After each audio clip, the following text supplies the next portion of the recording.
Next thing you know, you'll be suggesting I go to a psychiatrist. Too many comebacks. I cannot pick. On this week's episode of PEXPOSURE, I want to talk about how Gilmore Girls treated mental health and therapy. I also want to look at how much the culture of the time influenced the way the show approached both. So get comfy, grab a snack or a drink, and let's get into it. She's bipolar. But you're so young. Between the early 1990s and the early 2000s, the percentage of Americans with a mental health disorder who received treatment increased pretty significantly.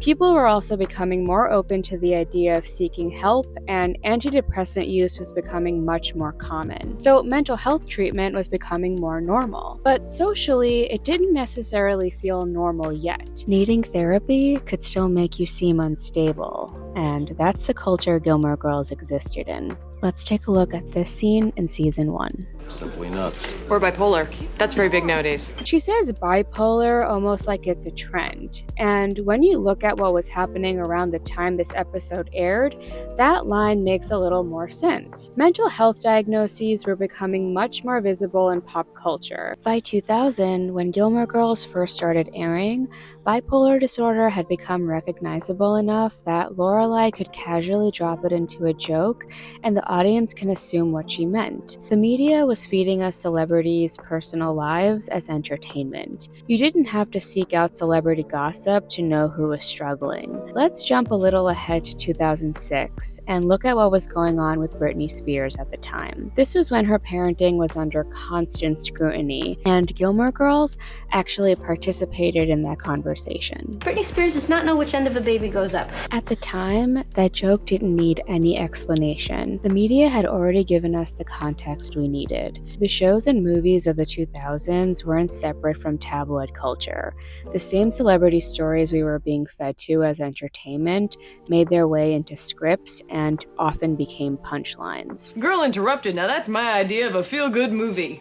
Gilmore Girls references Girl Interrupted more than once, and both times the movie is used as shorthand for something dark or depressing. Still melodic, but not quite as Girl Interrupted. Girl Interrupted had already become part of the cultural language by that point. The movie came out in 1999 and centered on young women in a psychiatric hospital. It dealt with self-harm and mental illness pretty directly. It was successful with audiences and won major awards, but a lot of critics were much harsher on it. Some dismissed it as melodramatic or as a softened Hollywood version of mental illness. Winona Ryder may be a double felon, but she's a double felon with a very big heart. Winona Ryder was arrested for shoplifting in December 2001, and Rory's first Girl Interrupted reference came just 5 months later. So at the exact time Gilmore Girls was using this movie as a cultural reference, Winona herself was all over the news. Her arrest became a huge celebrity story, and there was a lot of public speculation about what was going on with her. Psychological counseling would eventually become part of her sentence. I remember being in junior high when Winona was all over the news, and for some reason we got the New York Post every morning, and I just remember watching the story develop day over day. But anyway, I don't think Gilmore Girls was necessarily making a joke about Winona's arrest. There's nothing to suggest that, but the timing does add another layer to the reference. Here was the star of a movie about young women struggling with their mental health, and only a few years later, her own behavior was being publicly picked apart and turned into entertainment. The movie itself was mocked in SNL and Mad TV as well, and by the time Gilmore Girls was referencing it, the title alone could communicate a certain type of emotional darkness. I'm a treat. I don't know what I'm gonna do. I talked about this scene in another video, but I want to take another look at Rory's therapy session at Yale. Rory is usually someone who keeps herself pretty composed, so watching everything suddenly come pouring out is supposed to be funny. Then Lorelai tells her, I'm so sorry, you're a nut. Don't let them put you on any of those pills. Tom Cruise will be very upset. This Tom Cruise reference is incredibly specific to the time this episode was made. In 2005, he had criticized Brooke Shields for taking antidepressants antidepressants and got into that now infamous argument with Matt Lauer about psychiatry and medication. The joke seemed to be at Tom Cruise's expense, and his opposition to psychiatric medication had become so well known that Lorelai could reference it and assume the audience would also find it ridiculous. And I think that shows the possibility that the show found his stance ridiculous too. At the very least, the joke doesn't seem to be siding with him. The more I looked at Lorelai, the less convinced I became that these jokes mean she doesn't take mental health seriously. She does joke a lot about emotional instability, but that's not the same thing as believing none of it is real or useful. When Richard is struggling with retirement, Lorelai suggests that he talk to a therapist. We do not go to psychiatrists. Mom, there's nothing wrong with getting help. And I actually think their different reactions say a lot about them. For Emily, therapy means taking something private and bringing an outsider into it. That goes against so much of how Emily and Richard operate. Lorelai doesn't seem to have that same resistance. We see something similar with Linny, the therapist that Emily tries to set Christopher up with. Lorelai spends a lot of that interaction making cliché psychology jokes, but she's also purposely trying to annoy her. What? Dad, Linny's a psychologist. She should know.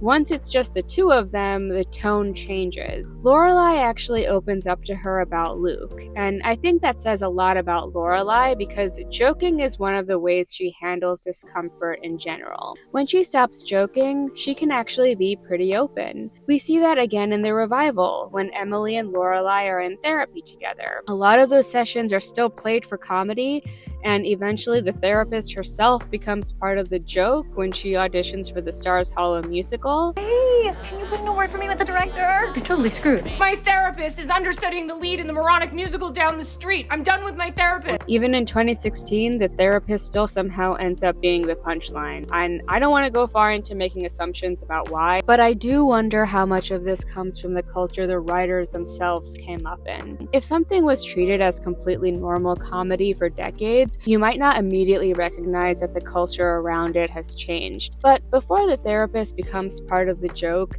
Lorelai stays in a session where Emily doesn't show up and talks to her alone. Without Emily there, she starts opening up in a way she hadn't before. Gilmore Girls makes a lot of jokes about people struggling mentally, but it also understands that those struggles are real. So maybe Lorelai isn't dismissing mental health as much as she's using humor to deal with something uncomfortable. I watched Gilmore Girls when I was younger, and none of this registered to me.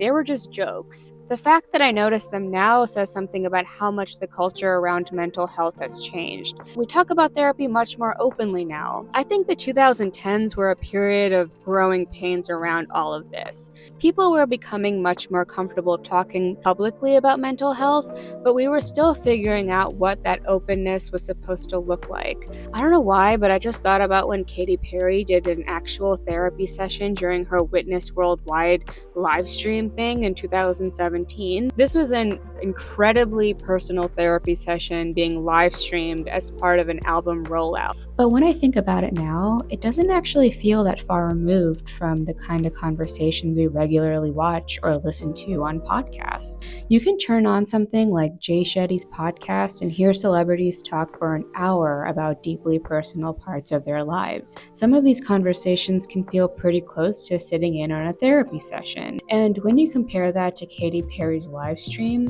what seemed unusually intimate in 2017 doesn't feel nearly as unusual now. I think that says a lot about how much our relationship with public conversations about mental health has changed. From the 2000s to the 2010s to the 2020s, we've already seen such a huge shift. At the same time, the way we talk about mental health is still continuing to evolve. Gilmore Girls was reflecting a time when mental health was becoming more visible, but needing professional help could still make someone seem unstable. That's why these jokes stand out more now than they probably did when the show first aired.